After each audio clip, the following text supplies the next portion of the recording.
নমস্কাৰ মই আপোনালোক সকলোৰে শুভকামনা কৰিলোঁ। মই আজি আপোনালোকৰ সন্মুখত এটি ভিডিঅ' লৈ আহিছোঁ। যিটো ভিডিঅ' অৱশ্যে ভিডিঅ' বুলি নহয়, আমাক প্ৰয়োজনে হয় আৰু কিছুমান মহিলাই সোধে যে বাইদেউ আপুনি চাবোনৰ ভিডিঅ' দিবচোন। মই তেতিয়া কওঁ ইউটিউবত চাৰ্চ কৰিলেনো কি নাপায়। আপোনালোকে ইউটিউবত চাৰ্চ কৰিলে চাবোন বনোৱা ভিডিঅ'বোৰ পাব। তেতিয়া তেওঁলোকে কয় যে হয়, কথাটো হয়, কিন্তু আমি ভালদৰে চাবোন পিচ কৰিব নোৱাৰোঁ। ইয়াৰ কাৰণ আছে ঢিলা হয় আৰু নাইবা টান হয়। আপুনি অলপ সহজ ভাষাৰে আমাক ধুনীয়াকৈ ফুল ভিডিঅ'টো কৰি দেখুৱাবচোন। মই কৈছোঁ ঠিক আছে দিম, কিন্তু আমিতো চাবোন বনাই ঘৰত, আৰু যিটো ঘৰুৱা চাবোন ব্যৱহাৰ কৰিলে, ঘৰুৱা সামগ্ৰী ব্যৱহাৰ কৰিলে তাত কোনো ধৰণৰ কেমিকেল ইউজ কৰা নহয়। গতিকে কেমিকেল ইউজ নকৰিলে আমি সেইবোৰ চাবোন মুখতো ব্যৱহাৰ কৰিব পাৰোঁ বা কেতিয়াবা মূৰতো ব্যৱহাৰ কৰিব পাৰোঁ। আমি এইবোৰ মূৰতো ব্যৱহাৰ কৰোঁ। ব্যৱহাৰ কৰিলেও আমাৰ এই চুলিবোৰ এতিয়াও পকা নাই, কাৰণ আমি ঘৰুৱা সামগ্ৰীৰে সকলোবোৰ উপাদান সামগ্ৰী তৈয়াৰ কৰি লওঁ। আজি আপোনালোকক কেৱল মই গা ধোৱা চাবোন বনাবৰ কাৰণে মহানিমৰ গছৰ পৰা আমি চাবোন বনাওঁ। অকল চাবোনেই নহয়, ই এটা মহা ঔষধ, যিটোৰ জৰিয়তে কেতিয়াবা খজুৱতি হ'লেও আমি গাত কি কৰোঁ, লগালে এই খজুৱতিবিলাক কমি যায়। আৰু ইয়াৰ পৰা চাবোন বনালে অতি উৎকৃষ্ট, মুখত কোনো ধৰণৰ শালমইনা নাইবা মুখত কোনো ধৰণৰ বেমাৰ নাহে, খৰখজুৱতি নাহে। এইবাবে আমি এই চাবোন বনাবৰ কাৰণে মহানিমৰ এই গছবোৰ যে আমি ৰুই থৈছোঁ, অতি যতনেৰে ইয়াক সংৰক্ষণ কৰি ৰাখোঁ। এটা ডালো ইয়াত আমাৰ ভণ্টি ল'ৰাটোৱে কাটিবলৈ নিদিয়ে। সি মহানিমৰ গছৰ পৰা বহুত অক্সিজেন পায় কাৰণে কয় যে মহানিমৰ পাতবোৰৰ পৰা চাবোন বনাই গছডাল বেয়া নকৰিবি, আমাক এনেধৰণৰ কয়। তথাপিতো আমি 2-এটা পাত ব্যৱহাৰ কৰি ইয়াৰ চাবোন বনাওঁ। আজি আপোনালোকক ইয়াৰ পৰাই চাবোন কেনেধৰণে বনোৱা হয় দেখুৱাম। এইবোৰ যে তুলসী দেখিছে, এই তুলসী গছবোৰতো আপোনালোকে জানে অতি মূল্যৱান এইবিলাক ঔষধি গছ। এইবোৰ আমি দেখিছে কিমান তুলসী গছ আমি এইবোৰ ৰুই থৈছোঁ। চাৰি চাইডে তুলসীৰে তুলসী দেখিব আপোনালোকে। এইবোৰ তুলসী গছ আমি এনেই ৰুই থোৱা নাই। ইয়াৰ পৰা আমি সময়ত চাবোনো ব্যৱহাৰ কৰোঁ, আৰু কাহ কফ হ'লেও ইয়াক ব্যৱহাৰ কৰোঁ, আৰু ৰাতিপুৱা খালী পেটত ইয়াৰ পৰা চাহ বনাইও খাওঁ।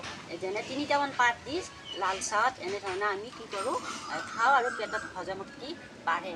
আপোনালোকে এনেধৰণে তুলসী পুলি পালে সদায় ৰুই থ'ব, কাৰণ ই কেতিয়াবা হয় আৰু একেবাৰে শেষ হৈ যায়। এয়া এল'ভেৰা গছো আমি ইয়াত টাবত ৰুই থৈছোঁ, আৰু এল'ভেৰাটো আমি গাত আৰু মূৰত সকলোবোৰ কামতে ব্যৱহাৰ কৰিব পাৰি। ইয়াত চাবোন ব্যৱহাৰ কৰিব পাৰোঁ। আৰু এয়া আদা, যিহেতু আদাৰ গছো আমি ইয়াতে ৰুই থৈছোঁ, আৰু এয়া আদাটো জানে, আদাও কিমান এটা আমাৰ ডাঙৰ ঔষধি জাতীয় গছ।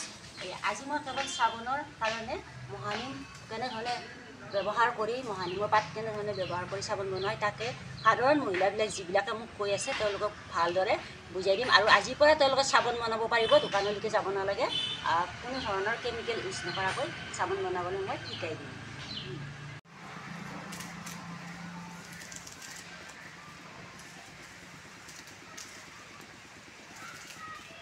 এতিয়া নিমৰ পাতকেইটা অলপ পানীৰে এনেধৰণে আপোনালোকে চাফাকৈ ধুই ল'ব।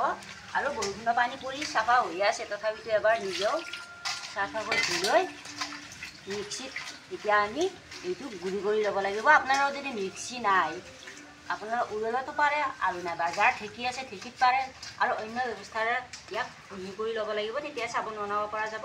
আৰু যিখিনি চাবোন বনাই সিমানমান জোখৰে পাত ল'ব, তাতকৈ বেছি বা কম হ'লে চাবোন পিচ ভাল নহ'ব। আপোনালোকে তেনেধৰণে কম পাত ল'ব। এয়া মিক্সি জাৰত অকণমান পানী দি ৰসটো ওলাব লাগিব, সেইকাৰণে পানী দিছোঁ। দি এতিয়া এইখিনি তাত ভৰাই দিম।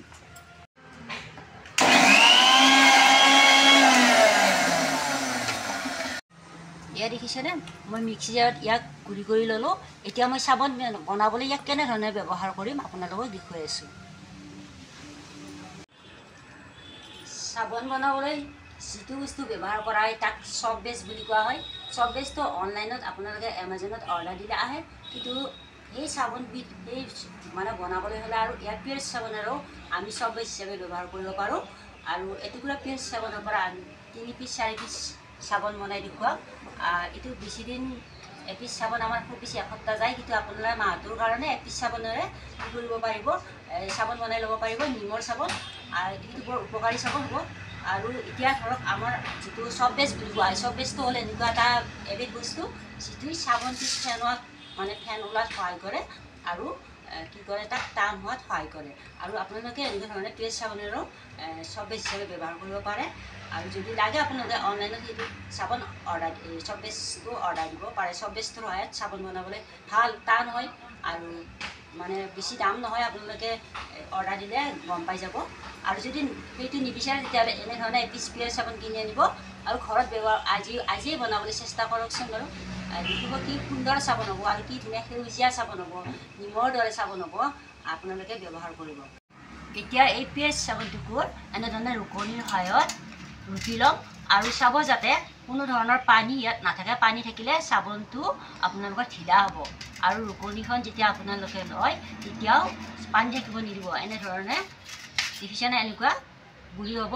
আৰু এইখিনি কেনেধৰণে ব্যৱহাৰ কৰিম চাবোন বনাবলৈ আপোনালোকক দেখুৱাই আছোঁ।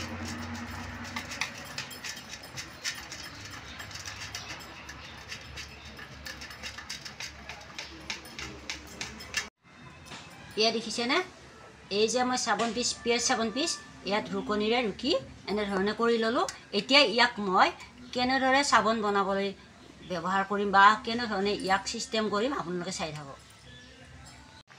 এয়া যে চাবোন পিচটো এনেধৰণে ৰুকনিৰে ৰুকি লৈছিলোঁ। এতিয়া ইয়াতে তলৰ কেৰাহীটোত পানী দিছোঁ আৰু এটা চচপেন লৈছোঁ। চচপেনটোত কিন্তু অকণমানো পানী থাকিব নিদিব। আপোনালোকে এইটো শুকান কৰি ৰাখিব লাগিব। আৰু তলৰ কেৰাহীটোত এয়া পানী উঠি আছে দেখিছেনে, এইটোতকৈ ডাবুল বইলিং মানে আকৌ এবাৰ পুনৰ ইয়াক কি কৰা হয়, গলোৱা হয়। গলাই পেলাই এইখিনিত যিটো পানী পনীয়া যিটো ওলাব সেইখিনি চাবোন বনাবলৈ আমি ব্যৱহাৰ কৰিব লাগিব। এতিয়া চাওক, এয়া অলপ অলপকৈ এনেধৰণে গলিবলৈ আৰম্ভ কৰিছে। এয়া চাবোন ৰুকা চাবোনখিনি প্ৰায় গলিবলৈ লৈছে আৰু ই পানীৰ দৰে হৈ পৰিব। তেতিয়া ইয়াক চাবোনৰ কাৰণে ব্যৱহাৰ কৰিম। এয়া দেখিছেনে কি ধুনীয়াকৈ ই পানীৰ দৰে হৈ পৰিল।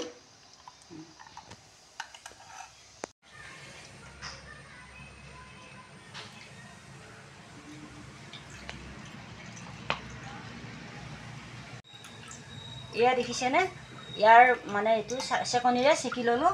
লোৱাৰ কাৰণে তলৰ পানীটো মিহি হৈ গৈছে। আৰু যদি ইয়াৰ মানে এইবিলাক থাকে চাবোন পিচ বেয়া হ'ব, সেইকাৰণে চেকি ল'ব আপোনালোকে। এয়া যে গলি থোৱা চাবোনখিনি তাত এতিয়া মই নিমৰ এই ৰসটো এনেধৰণে দি দিম। আপোনালোকে জোখমতে দিব। বেছি দিলে কি হ'ব, আপোনাৰ ঢিলা হৈ যাব। এনেধৰণে এতিয়া অলপমান লাৰি দিব আৰু গৰমকৈয়ে আপুনি যি বাচনত থৈ দিয়ে, আইচক্ৰীমৰ বাতিটো থ'ব পাৰি, এখন চিলিকন ট্ৰে পায় অৰ্ডাৰ দিলে আহে, সেইখনতো থ'ব পাৰি। তাৰ বিভিন্ন শ্বেপ আছে, সেইমতেও বনাব পাৰে। এতিয়া মই এইখিনি আপোনালোকক দেখুৱাই আছোঁ।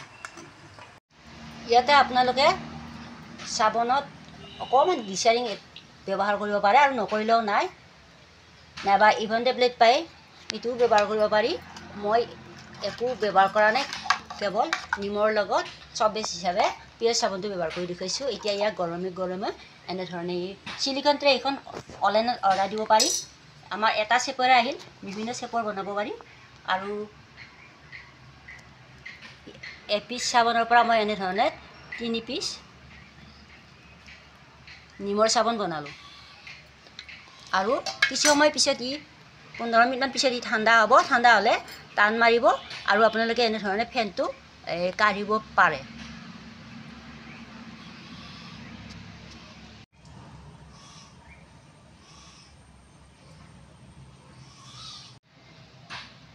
এয়া চাওক, অলপ ৰৈ গৈছিলে, আপোনালোকক আকৌ দেখুৱালোঁ আৰু বেছিকৈ এয়া 2 পিচ চাবোন বনাই দিলোঁ। এতিয়া চাওক, এপিচ পিয়াজ চাবোনেৰে আমি 5 পিচ কি কৰিলোঁ, চাবোন বনালোঁ। আৰু ইয়াক ঘৰুৱা সামগ্ৰীৰে ব্যৱহাৰ কৰিছোঁ আৰু কোনো ধৰণৰ কেমিকেল ব্যৱহাৰ কৰা নাই। আপোনালোকে এনেকুৱা সুন্দৰ সেউজীয়া চাবোন ঘৰতেই এনেধৰণে চব বেছ ব্যৱহাৰ নকৰাকৈ পিয়াজ চাবোনেৰে হ'লেও বনাবলৈ শিকক।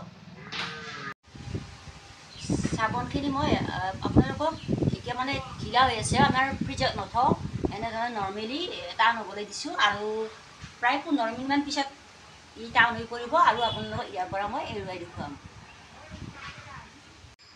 এয়া 15 মিনিট হৈ গ'ল। মই ফ্ৰিজত থোৱা নাই, ফ্ৰিজত থ'লে সোনকালে হ'ব।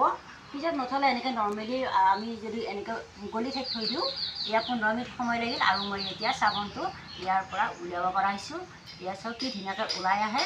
এইটো আপোনালোকে এনেধৰণে কৰি চাব আৰু খুব খুব ভাল লাগে নিজে বনোৱা এপিচ ঘৰুৱা সামগ্ৰীৰ চাবোন যদি আপুনি বনাই ঘৰত ব্যৱহাৰ কৰিব পাৰে বহুত উপকাৰ আছে আৰু এই উপকাৰিতাৰ কাৰণে আপুনি ব্যৱহাৰ কৰিবলৈ চেষ্টা কৰিব আৰু অকল যে নিমেৰে কৰিব পাৰি এনেকুৱা নহয় বিভিন্ন সামগ্ৰী ঘৰত পায় যেনে আমাৰ তুলসী বেচনটো পায় তাৰপিছত আপোনাৰ এল'ভেৰা হালধি আৰু পিঠাগুড়ি গাখীৰ সকলোবোৰ সামগ্ৰী বেলেগ বেলেগকৈ আমি ঘৰুৱাভাৱে চাবোন ব্যৱহাৰ কৰিব পাৰোঁ আৰু এটাই ছিষ্টেম এটা আপোনাক কিন্তু চব বেচ এটা পায় চব বেচটো লাগিব কাৰণ চব বেচে চাবোন পিচ টান কৰাত সহায় কৰে আৰু চব বেচ নহ'লে আপুনি পিএইচ চাবোন ব্যৱহাৰ কৰি এনেধৰণে চাবোন বনাবলৈ শিকক ঘৰত আৰু আপোনালোকৰ কৰোঁ খুব ভাল লাগিব এয়া মোৰ চাবোন বনোৱা হৈ গ'ল আৰু আপোনালোকৰ কাৰণে আজি কেৱল নিমৰ চাবোনে বনাই দেখুৱালোঁ পিছৰ ভিডিঅ'ত মই বিভিন্ন প্ৰকাৰৰ চাবোন বনাবলৈ আপোনালোকক শিকাম আৰু এই চাবোন বনোৱা মানে পদ্ধতিটো আপোনালোকে কেনে পালে বা আপোনালোকে ভাল পালে নে নাপালে জনাবলৈ নাপাহৰিব আৰু মোৰ চেনেলটো যিসকলে বৰ্তমানলৈকে ছাবস্ক্ৰাইব কৰা নাই তেওঁলোকে এনেকুৱা ধৰণৰ অসংখ্য ভিডিঅ' আপোনালোকৰ মাজলৈ মই লৈ আহিম আপোনালোকে মোৰ চেনেলটো ছাবস্ক্ৰাইব কৰি থ'ব তেতিয়াহ'লে সময়মতে আপোনালোকে ভিডিঅ'সমূহ পাবলৈ সক্ষম হ'ব আৰু আজি ভিডিঅ'টো মই ইমানতে সামৰণি মাৰিলোঁ